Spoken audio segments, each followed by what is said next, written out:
السلام عليكم ورحمة الله وبركاته. الحمد لله الذي لا يرجى لكشف الشدائد إلا هو ولا يدعى لدفع المكائد إلا هو.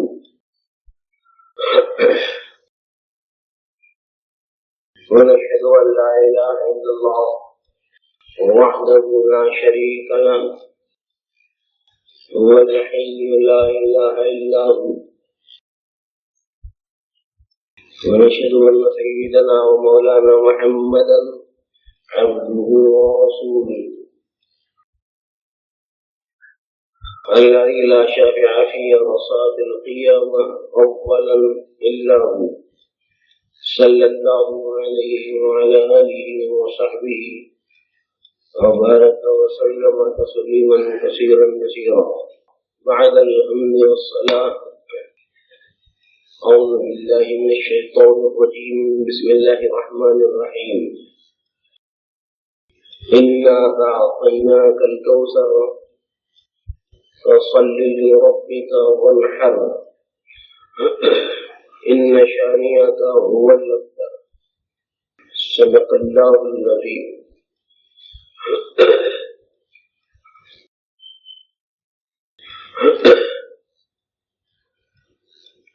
محترم بزرگوں اور عزیز ساتھیوں، قرآن مجید کی 3 آیتیں پڑھی گئی ہیں. آخری پارے کی صورتوں میں سے ایک ہے. اس سورت کو سورۃ الکوثر کہتے ہیں. ان 3 آیات میں پروردگار عالم نے اپنا خصوصی کرم فرما کر ساری افکار اور اعمال کا خلاصہ رکھ دیا. پہلی آیت میں اعتقادات کی بنیادیں بتائیں.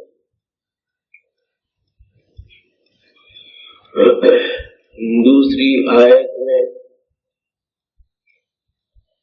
عبادات و احکام سمجھائے. تیسری آیت میں نتائج سے آگاہ کیا. تھوڑی سی توجہ دی جائے گی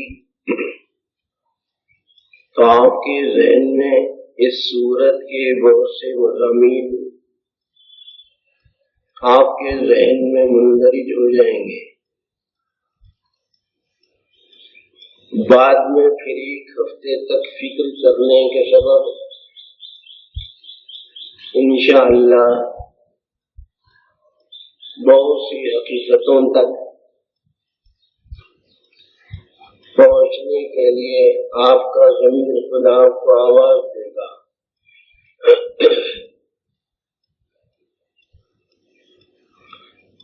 تھوڑی سی سوجھ بوجھ، تھوڑی سی تفقہ، تھوڑی سی فکر اور طلب و انابت ضروری ہے تاکہ اس سورت کے مضامین پر آپ صحیح طور پر فکر کر سکیں اور آپ کے لیے راہ عمل ہموار ہو سکے. بظاہر دیکھنے میں بہت چھوٹی چھوٹی آیتیں ہیں. تقریباً سبھی ساتھیوں کو یاد ہوں. مکاتب اور مدارس میں بھی چھوٹے چھوٹے بچوں کو یہ صورتیں یاد دلا دی جاتی ہیں، لیکن معانی کے لحاظ سے، حقیقتوں کے لحاظ سے، افکار و اعمال کی تفصیلات کے لحاظ سے، شان نزول کی تشریحات کے لحاظ سے اور حقائق اور معرفت کی دنیا کے اعتبار سے اس میں غیر معمولی تفصیلات اور تشریحات ہیں۔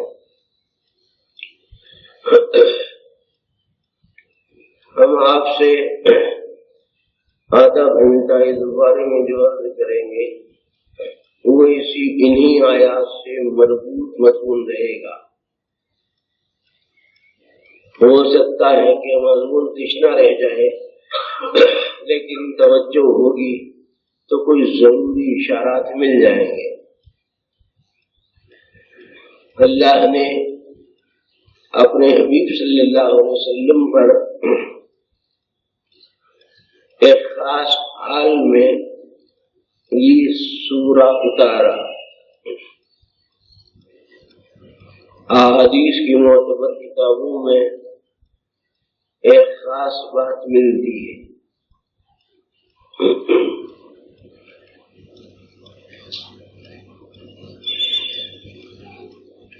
صحابہ کرام رضی اللہ تعالی عنہم فرماتے ہیں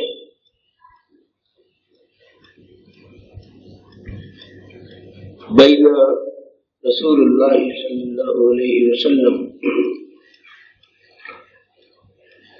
فی مسجد، ہم لوگوں ہی کے بیچ حضور اکرم صلی اللہ علیہ وسلم تھے۔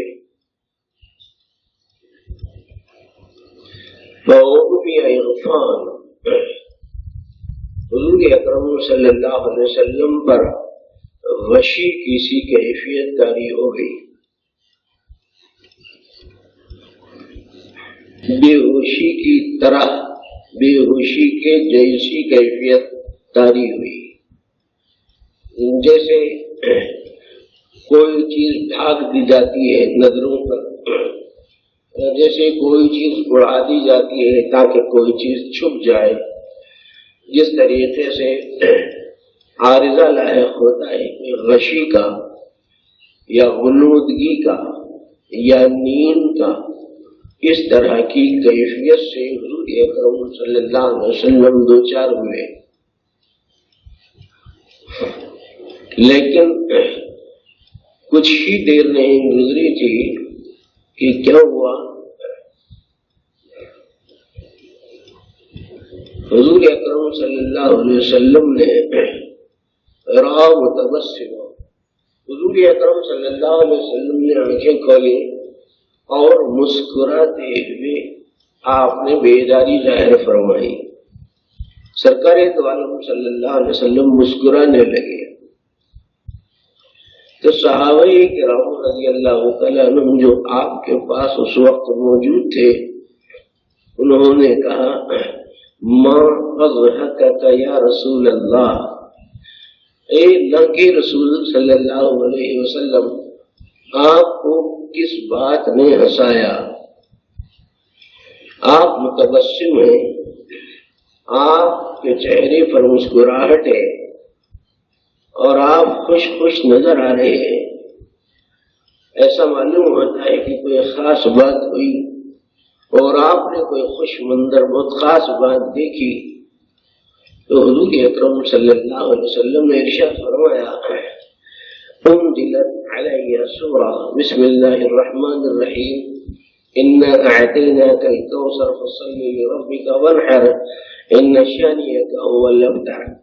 میرے اوپر ایک خاص سورت اتاری گئی ہے اور اس کے بعد آپ نے بسملہ فرما کے کہا وہ سورت انا اعطیناک الکوثر فصل لربک وانحر ان شانئک هو الابتر ہے۔ حضور اکرم صلی اللہ علیہ وسلم نے پھر ارشاد فرمایا، صحابہ سے پوچھا اتدرون مل کوثر، اے صحابہ، اے میرے صحابہ، اے میرے صحابیوں، کیا تم جانتے ہو، کیا تم پہچانتے ہو، کیا تم کو پتا ہے کہ یہ کوثر کیا چیز ہے؟ کوثر کیا ہے؟ کوثر صحابہ کرام نے جواب دیا اللہ و رسولہ اعلم، اللہ اور اس کا رسول بہتر جانتے ہیں۔ اللہ اور اس کا رسول بہتر جانتے ہیں۔ تو حضور صلی اللہ علیہ وسلم نے ارشاد فرمایا وَنَهْرٌ وَعَدَنِي رَبِّي، ایک نہر ہے جو میدان حشر میں ایک حوض ہے، ترید علیہ امتی، میری امت اس حوض پر پیش ہوگی، وہ اللہ پاک نے اس کا مجھ سے وعدہ فرمایا ہے۔ نہر وعدنی ربی، ایک خصوصی نہر ہے، خصوصی نہر ہے آنیتہ عدد نجوم السماء، جس طریقے سے آسمان کے ستارے بے گنتی اور بے حساب ہیں، چمک رہے ہیں، دمک رہے ہیں اور بے عدد اور بے حساب ہیں، ایسے ہی اس پر کوثر، اس نہر کوثر اور حوض کوثر کے بارے میں بھی پروردگار عالم نے اس کے اوپر جو کٹوری رکھے ہیں، وہاں جو گلاس رکھے ہیں، وہاں کے جو برتن رکھے ہیں، وہ سونے اور چاندی کے چمکتے دمکتے ہیں، اور ان کی چمکاہٹ اسی سورج تاروں کے طریقے سے ہے، اور اسی طرح وہ عدد میں بھی بہت زیادہ ہے۔ عددها كعدد نجوم السماء، جس طریقے سے آسمان کے تاروں کی گنتی مشکل ہے، اسی طرح اس حوض کوثر کے اوپر رہنے والے جام شراب جو اللہ پاک نے وہ برتن رکھے ہیں، وہ بے حد بے حساب ہیں۔ اللہ نے، میرے رب نے اس کا مجھ سے وعدہ فرمایا۔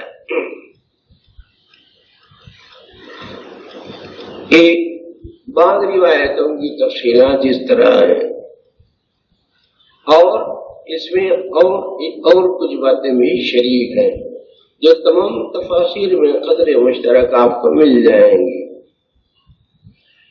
حضور اکرم صلی اللہ علیہ وسلم کی جب اولاد پیدا ہوتی، سرکار کو جب نرینہ اولاد ہوتی، تو اللہ پاک حضرت جبرائیل علیہ السلام کو بھیجتے تھے، دو خصوصیات کے ساتھ بھیجتے تھے۔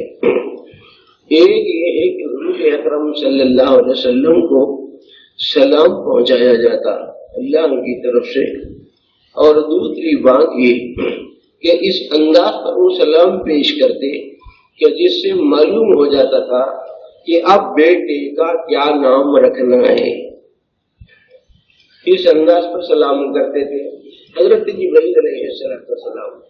مثال کے طور پر جب حضرت قاسم رضی اللہ عنہ پیدا ہوئے تو فرشتہ آیا اور اس نے کہا السلام علیک یا ابا القاسم صلی اللہ علیہ وسلم، اے اللہ کے حبیب صلی اللہ علیہ وسلم، آپ پر سلامتی ہو اے قاسم کے ابا۔ تو سلامتی کا لفظ بھی استعمال کرتے تھے، دعا بھی دیتے تھے، اللہ کی طرف سے سلام بھی پہنچاتے تھے۔ اور ابو القاسم جب کہا گیا اس کا صاف مطلب یہ ہوگا کہ آقا کے گھر میں جو لڑکا پیدا ہوا ہے وہ قاسم اس کا نام رکھنا ہے، اس لیے کہ ابو القاسم کیوں کہے تھے اس وقت، اس خاص وقت میں ابو القاسم کہنے کا کوئی اور اعتبار نہیں۔ تو سارے مفسرین حضرات نے کہا کہ حضور اکرم صلی اللہ علیہ وسلم کی اولاد نرینہ کے ایسے موقع پر حضرت جبرائیل علیہ السلام سلام کلام کے ساتھ بالخصوص تخاطب اس انداز کا اختیار کرتے جس سے معلوم ہوتا کہ سرکار دو عالم صلی اللہ علیہ وسلم کو اپنے بیٹے کا کیا نام رکھنا ہے۔ ایک دو باتیں ہوتی تھی۔ تو جب حضرت قاسم رضی اللہ تعالیٰ پیدا ہوئے تو آپ آئے اور کہنے لگے السلام علیک یا ابا القاسم صلی اللہ علیہ وسلم، بات طے ہو گئی۔ اسی طریقے سے جب حضرت عبداللہ پیدا ہوئے تو فرشتہ آیا اور اس نے کہا السلام علیک یا ابا عبداللہ صلی اللہ علیہ وسلم، آپ پر سلامتی ہو اے عبداللہ کے ابا جان۔ معلوم ہوا کہ جو لڑکا پیدا ہوا ہے اس کا نام عبداللہ رکھنا ہے۔ اسی طریقے سے جب حضرت ابراہیم رضی اللہ تعالیٰ عنہ پیدا ہوئے تو اس وقت بھی جبرائیل امین نے اسی طرح کی بات کہی، من جانب اللہ سلام سنایا اور یوں کہا السلام علیک یا ابا ابراہیم، السلام علیک یا ابا ابراہیم، اے ابراہیم کے باپ پر سلام دیو۔ اس طریقے سے ہوتا تھا، مگر اللہ کی مشیت اور حکمت یہ رہی، اللہ تعالیٰ کی مشیت اور حکمت ہے جس کے ساتھ جو چاہے فیصلہ کرے، جیسا چاہے معاملہ کرے۔ حضور اکرم صلی اللہ علیہ وسلم کی جتنی اولاد نرینہ تھی، بے اختلاف ہے 3 ہو یا 5 ہو یا کم زیادہ ہو، جو بھی ہو، بہرحال جتنی بھی اولاد نرینہ تھی وہ بچپن ہی میں انتقال کر گئی۔ کوئی 6-8 مہینے 6 مہینے رہے، 6-8 مہینے رہے، کوئی 1 سال 1.25 سال رہے، کوئی 2 سال 1.5 سال رہے، بس 2 سال کے اندر نرینہ بچے حضور اکرم صلی اللہ علیہ وسلم کے انتقال کر گئے۔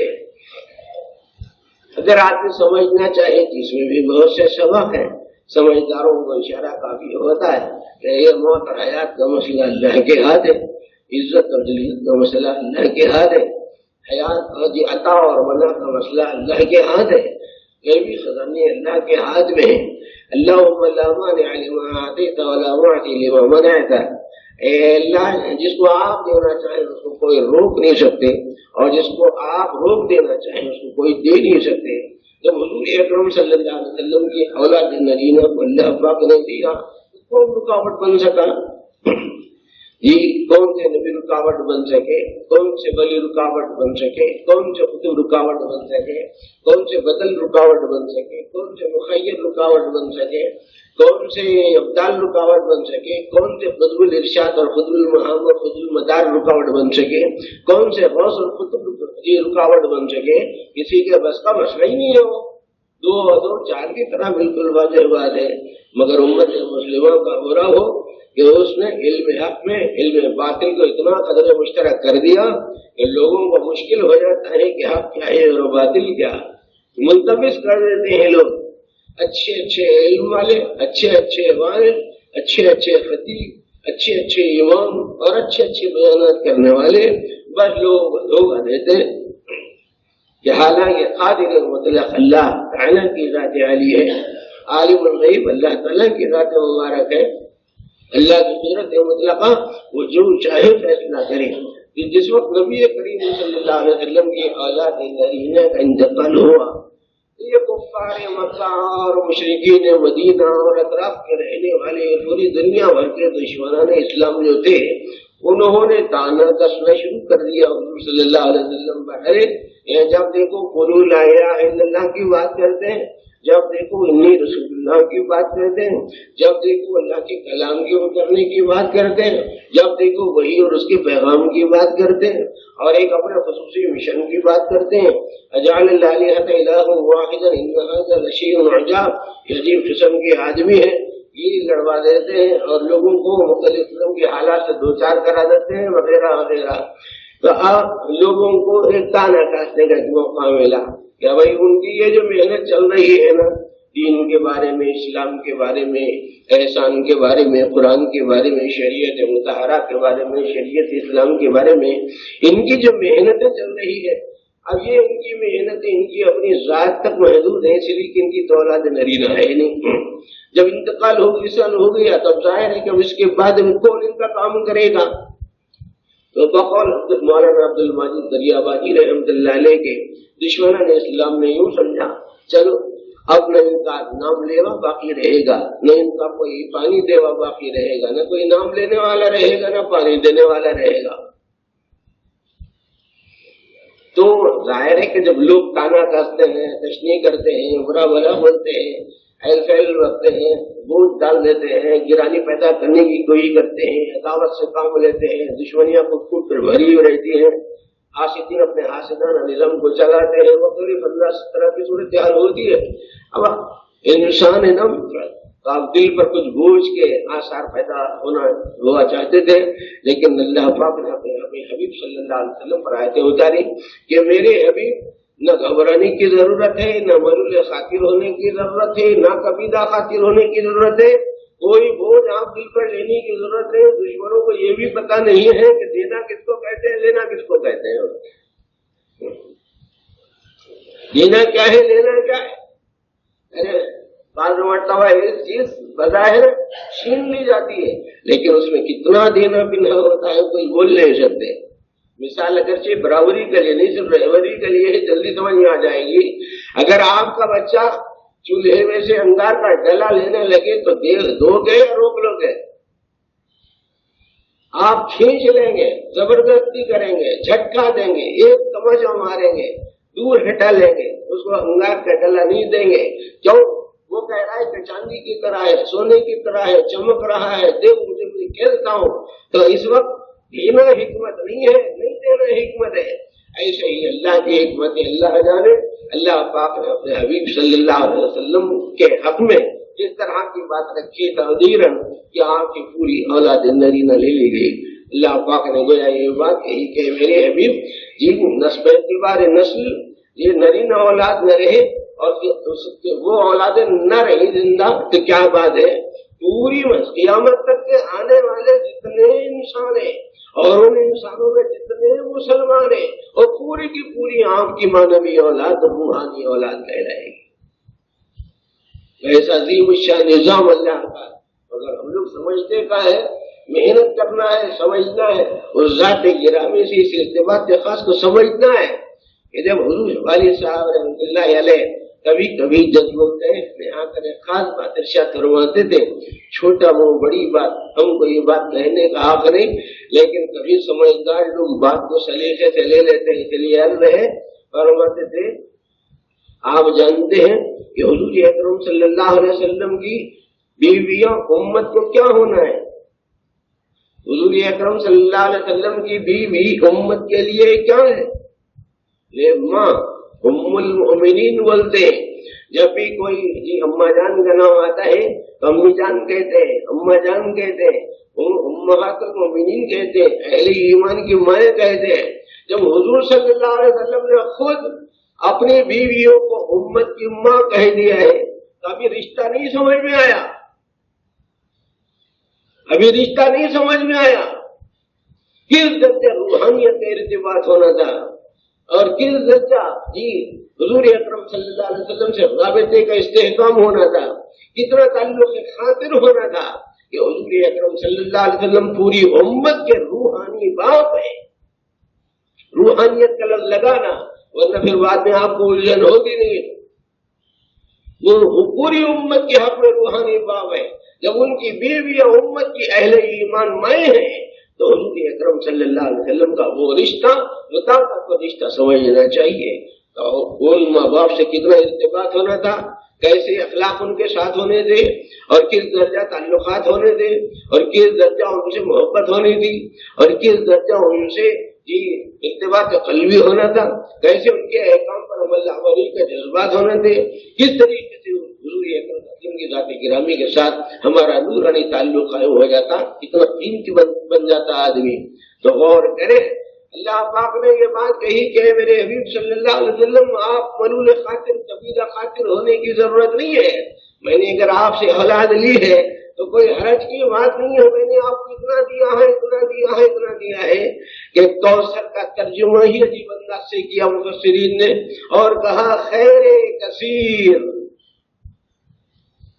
بھلائی ہی بھلائی، زیادہ سے زیادہ، سب سے زیادہ.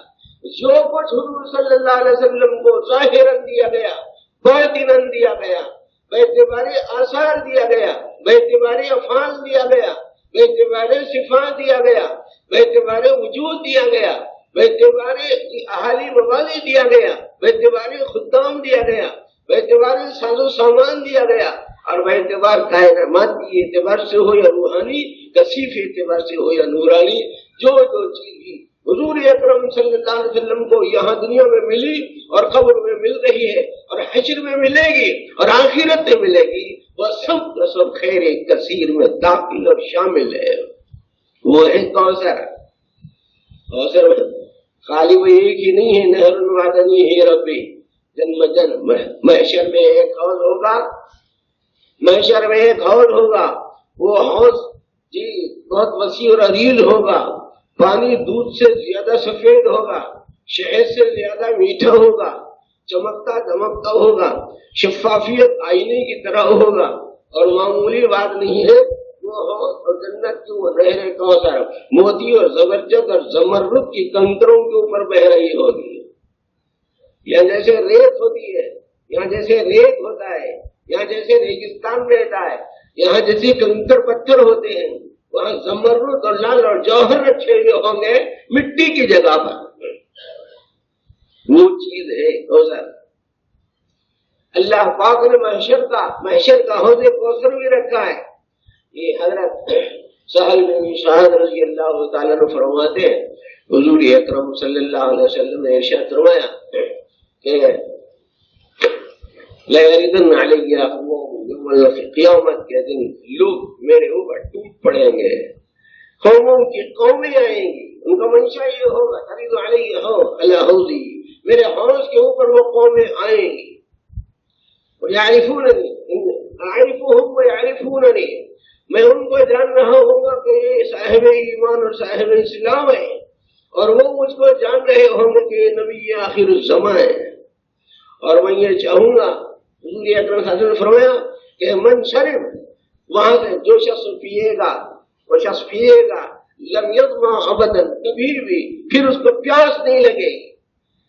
ایک گلاس پی لیا، ایک جام پی لیا، چند گھونٹ نصیب ہو گئے حوض کوثر کے یا نہر کوثر کے، تو پھر ابد الآباد تک کے لیے کبھی بھوک اور پیاس لگنے کا نام نہیں. اتنی شان کا وہ پانی ہوگا. حضور اکرم صلی اللہ علیہ وسلم سیراب کریں گے. مگر میرے دوست ایک خاص بات دوسری روایت میں موجود ہے، صحیح ہے میں موجود ہے، ایسی ویسی کتابوں میں نہیں. حضور اکرم صلی اللہ علیہ وسلم کے آپ سے کہا فَيُحَالُ بَيْنَهُمْ، حضور ان کو پہچانے جیسی کیفیت پر ہوں گے، اور وہ بھی آقا کو پہچاننے والی کیفیت میں ہوں گے جیسے کوئی ایک دوسرے کو پہچان کر سیراب کرنے کی کوشش کرتا ہے. احادیث میں آتا ہے یحال بینہم، ان کے درمیان میں رکاوٹ کھڑی کر دی جائے گی، حائل کر دیا جائے گا، پردہ ڈال دیا جائے گا، جیسے دیوار حائل کر دی جاتی ہے، روک لگا دی جائے گی، اسٹاپ لگا دیا جائے گا. اب اس کہیں گے کہ انہو، حضور اکرم فرمائیں گے انہو من امتی، وہ میری امت سے سیراب کرنا ہے، میری امت میں سے. تو اس وقت فرشتے کہیں گے کہ مننی باللہ لا تدری، آپ سرکار آپ واقف نہیں ہیں، آپ کے بعد لوگوں نے پتہ نہیں کیا کیا کیا کیا کیا کیا بدعتیں ایجاد کر لی. ما احدثوا بعدک، تو حضور صلی اللہ علیہ وسلم ارشاد فرمائیں گے سحقاً سحقاً، دور ہو جاؤ دور ہو جاؤ، ایسے منحوسوں کو شراب کوثر پلانا نہیں ہے. جو لوگ سمجھتے ہیں کہ دین نامکمل ہے، اور جو لوگ یہ سمجھتے ہیں کہ دین ناتمام ہے، کس چیز کی ضرورت ہے نئی چیز کے پیدا کرنے کی؟ کیا ضرورت ہے ہم کو خرافات میں پڑھنے کی؟ کبھی بھی بدعت سے اپنے آپ کو بچائے رکھنا، بدعت سے اپنے آپ کو بچائے رکھنا، یہ انتہائی نقصان دہ ہے دین کے لیے، اور یہ انتہائی نقصان دہ ہے مسلمانوں کے لیے. اور یہ کوثر پر جامع کوثر سرکار کے ہاتھ سے نہیں پی سکتا وہ شخص جو یہ سمجھ رہا ہے کہ دنیا میں لوگوں نے کچھ کمی رہ گئی تھی اور لوگوں نے اس کو پورا کر دیا، انہوں نے پورا کیا، انہوں نے پورا کیا. نعوذ باللہ کس چیز کی کمی ہے؟ اليوم اکملت لکم دینکم واتممت علیکم نعمتی ورضیت لکم الاسلام دینا.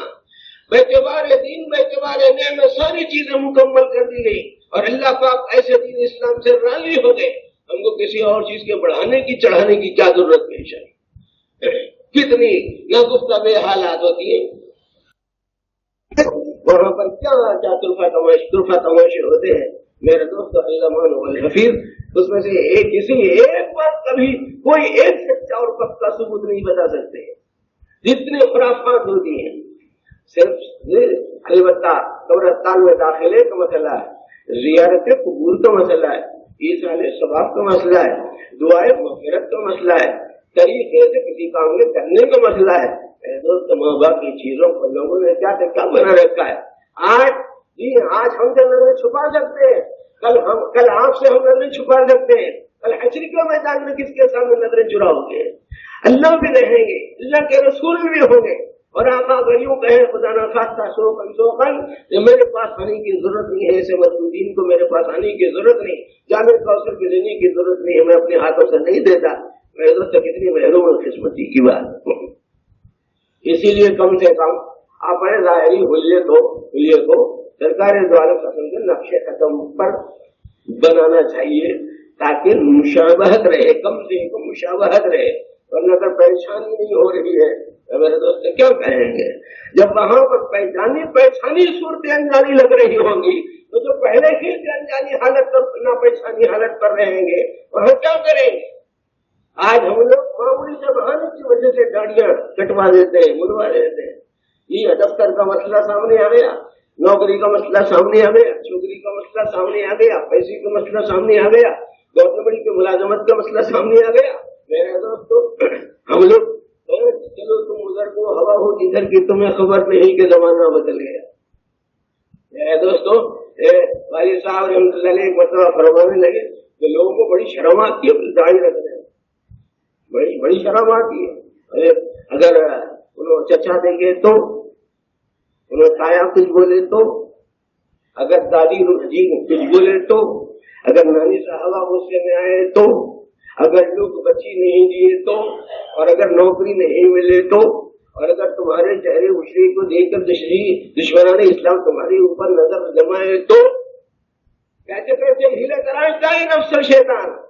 والد صاحب رحمۃ اللہ علیہ فرماتے تھے جہاں تم نے اتنے سوالات کھڑے کر لیے، ایک دو سوال اور کھڑے کر لیں، اگر حشر کے میدان میں سرکار پوچھ لے تو، اور اللہ جل جلالہ دریافت کر لے تو تم کیا کرو گے؟ کیا جواب دیں گے اس کا؟ معمولی سا مسئلہ ہوتا ہے اس کو میرے دوست پتنگڑ بنا دیتے، ایسا نہیں، ہمت کے ساتھ، جرأت کے ساتھ، حوصلوں کے ساتھ اللہ کے پیارے حبیب صلی اللہ علیہ وسلم پر عطا کردہ ان آیت کے بارے میں جس میں پروردگار عالم نے ہمت دلائی، خیانت بنائی، اپنے رسول پر آیت اتاری، عطائے بے کرانہ کا ذکر کیا، جس میں دنیا کے اندر خیر کثیر بھی شامل ہے اور محشر کا حوض کوثر بھی شامل ہے، جنت کی نہر کوثر بھی شامل ہے، سب کا سب شریک ہے۔ جتنی روایتیں آپ پڑھ لیں تفسیروں میں حدیثوں میں وہ پوری کی پوری خیر کثیر میں شامل ہے۔ اس شان کے ساتھ عطا ہوئی اللہ تعالیٰ کی طرف سے میرے دوست سوچ، انا مسئلہ نہیں سمجھ میں آیا لوگوں کو؟ انا کے معنی بے، انا معنی بے شک، انا معنی بے شک ہم، آتینا عطا معنی دینا، آتینا ہم نے دیا، ہم نے دیا کا آپ کو، بے شک بلا شبہ ہم نے دیا، ہم نے آپ کو۔ ترجمہ کیا کرتے ہیں خلاصے کے طور پر؟ اے میرے حبیب صلی اللہ علیہ وسلم بلا شبہ ہم ہی نے آپ کو عطا کیا کوثر۔ تو دینے والے کون؟ اللہ، اور لینے والے کون؟ رسول اللہ۔ تو دینے والی اللہ اور لینے والی مخلوقات۔ میرے دوست کبھی نہیں سمجھ میں آیا کہ دینے والے کون ہے، لینے والے کون ہے۔ یہ بھی کوئی مسئلہ ہے کہ جس کی وجہ سے ہم پریشان ہو جائیں اور یہ کہتے ہیں کہ صاحب بنا عطا اور منع پر قدرت رکھنے والے ہیں، نعوذ باللہ من ذالک۔ اللہ تعالیٰ کی ذات عالی نے اس بات کو واضح کر دیا ہے اس آیت مبارکہ میں۔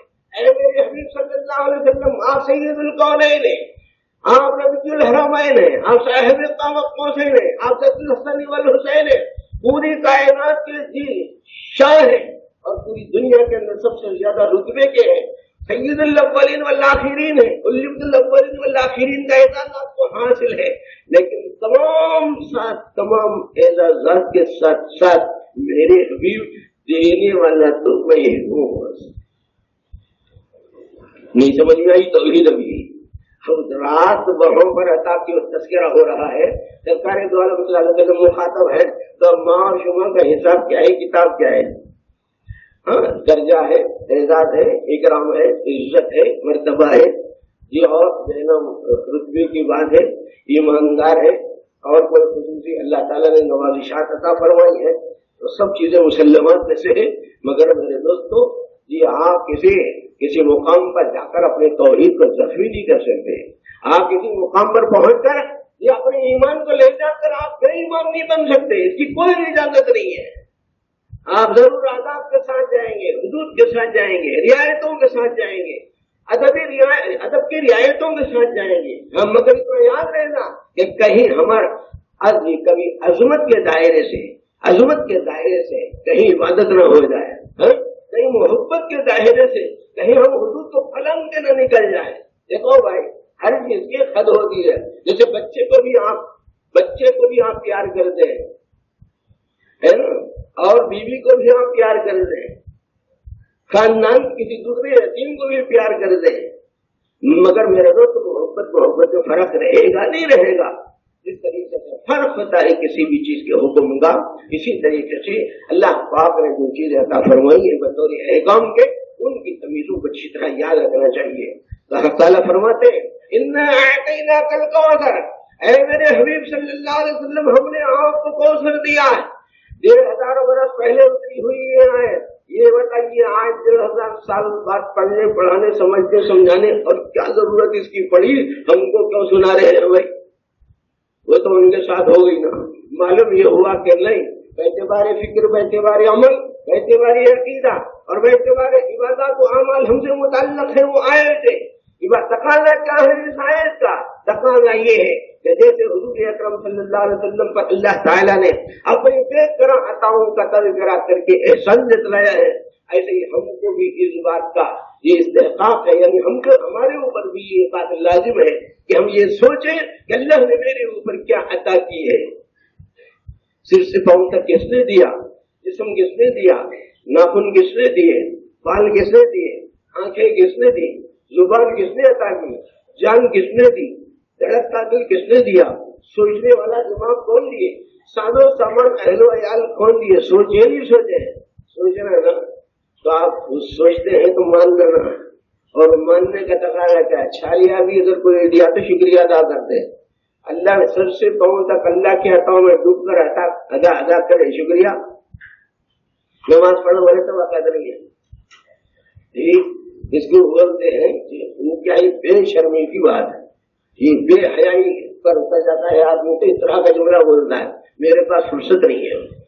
یہ اگر ایک آدمی آپ کو 50,000 روپے دے دے آپ کی ضرورتوں کو پیش نظر رکھ کر, اب وہ آدمی چھوٹا مطالبہ کر رہا ہے, یہ بابا ذرا کو شدید پیاس لگی ہے 2 گھٹ پانی دے دو, نہیں میرے پاس فرصت نہیں ہے. کیا بولتے ہیں فضا آدمی ہے جس کے اوپر 50,000 روپے کے انعامات اکرامات کیے گئے تھے, 1 محنت کا ایک کام کرنے کو تیار نہیں ہوتا. ایک ایسا بے وفا شخص ہے, یہ بولیں گے آپ. تو میرے دوست سر سے پاؤں تک عطاؤں اور احسانات کا سوچیے, آپ غور و فکر فرمائیے. اور پھر اللہ پاک نے اپنے حبیب سے کہا کہ میرے حبیب اتنا ہی نہیں ہے کہ میں دینے والا ہوں اور آپ لینے والے ہیں, پوری کائنات کے ہر ذرے کو میں ہی عطا کرتا ہوں. اب ان عطاؤں پر غور کرنا, مگر میرے حبیب صلی اللہ علیہ وسلم آپ 2 حکومت تو سر دست فوراً دے رہا ہوں. اچھا کیا ہے پروردگار؟ ایک ہے صلی, دوسرے ہے ونحر, ایک نماز قائم کرنا ہے اور دوسرے قربانی دینا ہے. 2 حکم چھوٹے سے لفظ, مگر صلی کا لفظ لا کر پورے حقوق العباد کو جمع کر دیا گیا. اور ونحر لا کر اللہ صلی کا لفظ لا کر اللہ کے حقوق جمع کر دیے گئے, اور ونحر لا کر حقوق العباد کی ادائیگی کا مسئلہ حل کر دیا گیا. اللہ کے حقوق اور بندوں کے حقوق کو جب جمع کر لیتے ہیں تو سارے حقوق جمع کرنے کے بعد چھوٹی سی آیت کے 2 حکم بنتے ہیں, ایک صلی دوسرے ونحر, نماز اور قربانی. نماز قائم کیجیے اور قربانی دیجیے. مگر میرے دوستو ایک بات یاد رکھنا, صاحب میں نماز پڑھا ویزا کے لیے, میں تلاوت کیا ترقی کے لیے, میں ذکر کیا فلاں کام کے لیے, میں وظیفہ پڑھا بچی کی شادی کے لیے, میں وظیفہ پڑھا فلاں کام کے لیے. اللہ پاک نے کہا کہ ارے اس کے واسطے مت کر بھی فیل ہو جائے گا. لربی کا یاد رکھو, اس کے واسطے اس کے واسطے کیا ہے, اللہ کے واسطے پڑھ رہا ہوں, ہوا نہیں ہوا تو اس کی بات الگ ہے. وہ اللہ جو چاہے فیصلہ کرے, مگر اللہ کو راضی کرنے کے لیے پڑھنا ہے, قربانیاں دینا ہے. ہم لوگ بھی پڑھتے, نمازاں پڑھتے, ذکر کرتے, تصویر پڑھتے, دعا کرتے, یہ کام کرتے, وہ کام کرتے, مگر کائی کو کرتے بولے تو مطلب وہ بچہ باہر جانا ہے. اللہ کے واسطے کبھی بولے پھر وہی ہماری ورزہ کام کو بولو. اللہ تعالیٰ فرمائیں گے کہہ رہے تو خود اللہ کے لیے کر رہا ہے, میں کہاں جھانکوں رہا ہوں. تو میرے واسطے اگر کرتا تو یہ بھی فیض دیتا, وہ بھی فیض دیتا تھا. والد صاحب رحمۃ اللہ علیہ حد کرنے سے مثال لے کر سمجھانے کی فرماتے کہہ رہے میاں بازار جاتے ہیں بھینس کو خریدنے کے لیے, کیوں بھائی کبھی آپ لوگ جاتے ہیں نا بازار میں تجارت خرید فروخت کرنے کے لیے,